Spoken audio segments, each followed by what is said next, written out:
আলহামদুলিল্লাহ ওনাকে আমি অনলি 1 মাস চিকিৎসা দিয়েছি। ওয়ালাইকুম। আমি যে পেশেন্টটা দেখছি, তোমার নাম কি জানো? সুরাইয়া। সুরাইয়া আক্তার। সুরাইয়া আক্তার, তুমি আসছো কোথা থেকে? গঙ্গারামপুর থেকে। গঙ্গারামপুর, অর্থাৎ এটা শালিখা থানার ভিতরে। তো সুরাইয়া আক্তার আসছিল বন্ধ্যাত্বের সমস্যায়, অর্থাৎ বিয়ে হয়েছে কয় বছর? 2 বছর 4 মাস। 2 বছর 4 মাস।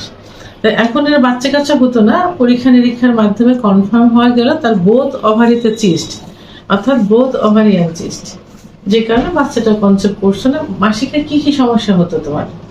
মাসিক হতো না, হওয়ার আগে পেটে ব্যথা করতো, অনেক পেটে ব্যথা।